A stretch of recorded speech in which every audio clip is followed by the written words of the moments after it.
Floricanto presenta.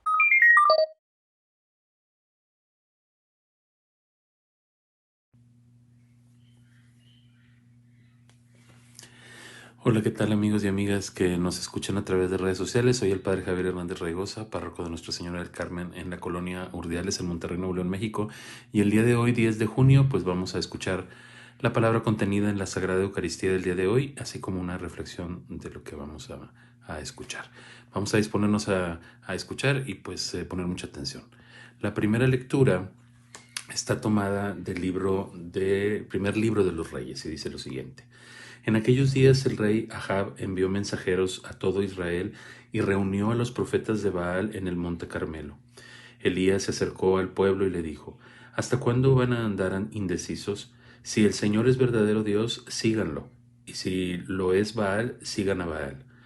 Pero el pueblo no supo qué responder. Entonces Elías les dijo, yo soy el único sobreviviente de los profetas del Señor. En cambio los profetas de Baal son 450.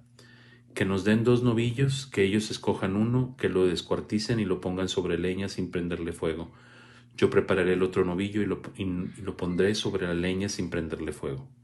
Ustedes invocarán a su Dios y yo invocaré al Señor. Y el Dios que responda enviando fuego, ese es el verdadero Dios. Todo el pueblo respondió, está bien. Elías dijo entonces a los profetas de Baal, escojan un novillo y comiencen ustedes primero, pues son más numerosos. Invoquen a su Dios, pero sin prender fuego. Ellos tomaron el novillo que les dieron, lo prepararon e invocaron a Baal desde la mañana hasta el mediodía, diciendo, Baal, respóndenos. Pero no se oyó ninguna respuesta, y ellos seguían danzando y brincando junto al altar que habían hecho. Llegado el mediodía, Elías comenzó a reírse de ellos, diciendo, griten más fuerte, porque a lo mejor Baal, su Dios, está muy entretenido conversando o tiene algún negocio o está de viaje. A lo mejor está dormido y así lo despiertan. Ellos gritaron más fuerte y empezaron a sangrarse, según su costumbre, con cuchillos y punzones, hasta que la sangre les chorreaba por todo el cuerpo. Cuando pasó el mediodía, se pusieron en trance hasta la hora de la ofrenda, pero no se escuchó ninguna respuesta, ni hubo nadie que atendiera sus ruegos. Entonces Elías dijo al pueblo, acérquense a mí. Y todo el pueblo se le acercó. Preparó el altar del Señor que había sido demolido, tomó 12 piedras, según el número de las tribus de los hijos de Jacob, a quien el Señor había dicho, tú te llamarás Israel. Con las piedras levantó un altar en honor del Señor e hizo alrededor del altar una zanja, del ancho de un surco. Acomodó la leña, descuartizó el novillo y lo puso sobre la leña. Después dijo, llenen 4 cántaros de agua y derrámenla sobre el holocausto y sobre la leña. Y lo hicieron así. Volvió a decirles, háganlo otra vez, y lo repitieron.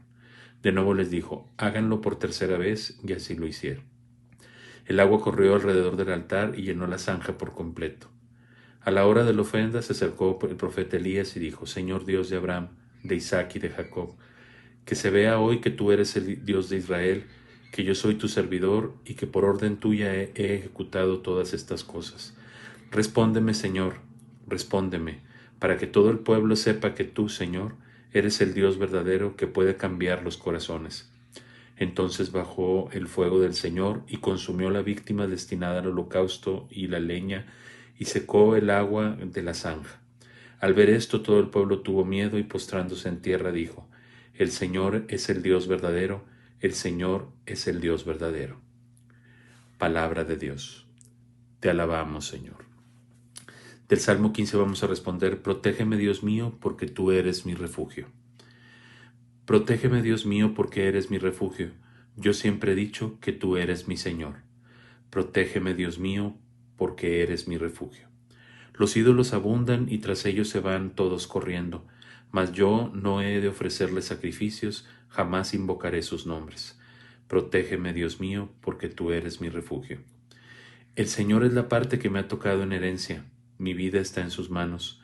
Tengo siempre presente al Señor y con Él a mi lado jamás tropezaré. Protégeme, Dios mío, porque eres mi refugio. Señor Dios nuestro, tú los escuchaste. Dios del perdón, fuiste para ellos, aunque siempre castigaba sus faltas. Protégeme, Dios mío, porque eres mi refugio. Enséñame el camino de la vida, sáciame de gozo en tu presencia y de alegría perpetua junto a ti. Protégeme, Dios mío, porque eres mi refugio.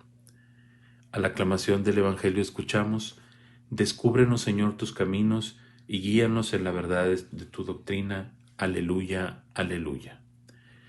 En el Evangelio del día de hoy, tomado del Evangelio según San Mateo, escuchamos: en aquel tiempo Jesús dijo a sus discípulos: no crean que he venido a abolir la ley y o los profetas. No he venido a abolirlos, sino a darles plenitud. Yo les aseguro que antes se acabarán el cielo y la tierra que deje de cumplirse hasta la más pequeña letra o la coma de la ley. Por lo tanto, el que quebrante uno de estos preceptos menores y enseñe eso a los hombres, será el menor en el reino de los cielos, pero el que los cumple y los enseñe será grande en el reino de los cielos. Palabra del Señor. Gloria a ti, Señor Jesús. Muy bien, pues hemos escuchado entonces estas lecturas. Les decía, la del primer libro de los Reyes, pues es como una continuación de toda esta historia del profeta Elías con el pueblo de Israel, como el día de ayer veíamos que el pueblo se va alejando poco a poco de Dios y va rindiéndole culto a este Dios Baal, y al parecer pues era una religión muy popular en el tiempo del profeta Elías, porque pues eran muchísimos más los sacerdotes de esa religión que él. Decía: yo soy el último de los profetas del culto al Señor. Pero no por ser el único, pues significaba que era como el que menos importancia tenía, ¿verdad? Y bueno, ya vimos la historia y vemos cómo se va haciendo todo esto. A mí lo que me llama la atención es lo siguiente. Yo creo que cuando comparamos esta lectura con lo que actualmente vivimos o muchas personas viven en su vida cotidiana, pues tiene como mucho sentido. Hay personas que por cualquier cosa se hincan, ¿verdad? Hay personas que viven pues su vida pensando o queriendo aparentar que son cristianos y en realidad viven como paganos. ¿Por qué? Porque a lo primero que se les atraviesa le rinden culto. Y ese culto se vuelve tan importante para ellos que olvidan el verdadero culto a Dios, ¿verdad? Y entonces ponen en el lugar de Dios el dinero, el placer, las posesiones, lo material, por supuesto, inclusive a las personas, cuando en realidad lo que más debería importar es el Señor. Y entonces esta lectura que escuchamos, pues es un reflejo de esta sociedad que ahora vivimos, que de repente si sale una cosa que los cuarzos, que las cartas, que los espiritistas, que lo que salga, ¿sí? Que el feng shui, y que se acomodas así las cosas y se acomodas hacia la casa, entonces va a cambiar tu suerte y va a cambiar tus cosas. Y entonces rendimos o olvidamos el verdadero culto a Dios, que es un culto en espíritu y en verdad. E inclusive le ponemos altares. Hay personas que tienen en su casa, bueno, hasta el perico, ¿verdad? Y lo mismo les da tener la Virgen de Guadalupe que la imagen de Buda, y es ¿verdad? Un chilaquil, como decimos aquí en México. O sea, una cosa ahí revuelta que no sabes ni qué es de religión. Y entonces, pues bueno, yo creo que hoy nos invita la lectura, primero que nada, pues a reconocer el verdadero culto a Dios, ese culto que ahorita en el Evangelio estamos viendo, escuchando a través de las palabras de Jesús, un culto que verdaderamente vaya más allá de solamente el cumplimiento de una ley, sino que vaya más allá.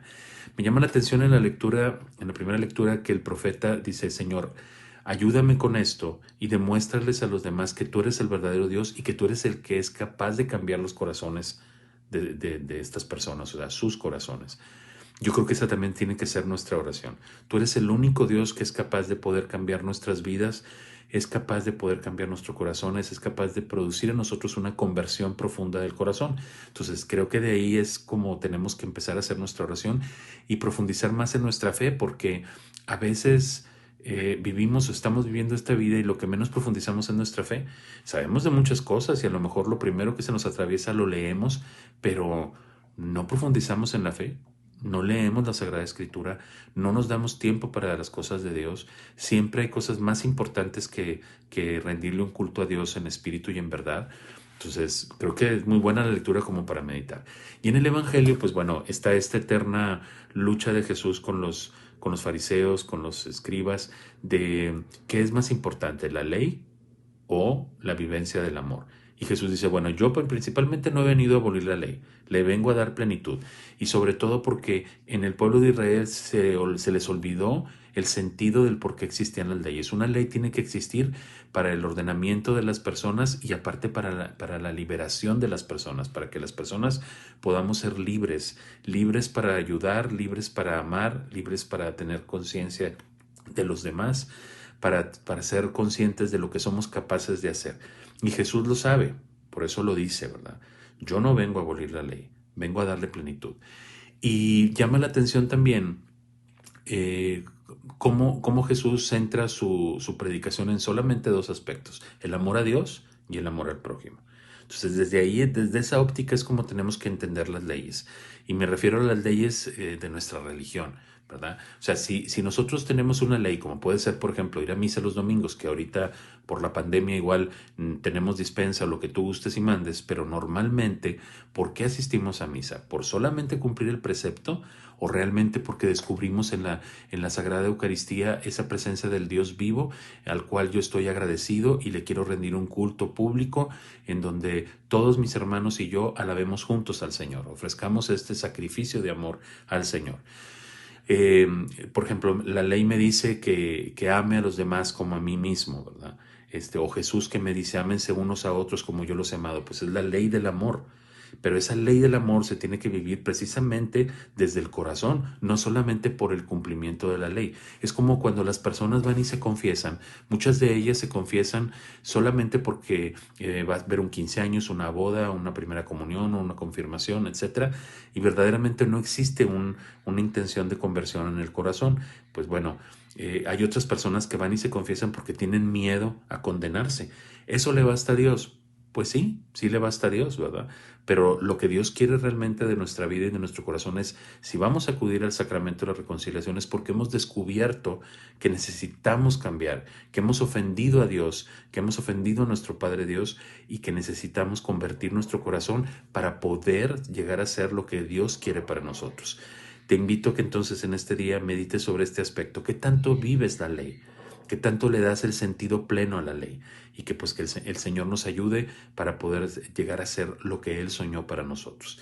Que el Señor te bendiga, cuídate mucho y que tengas un excelente día. Te doy mi bendición.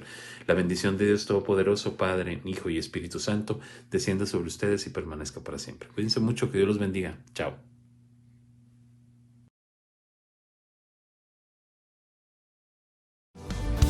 Florica.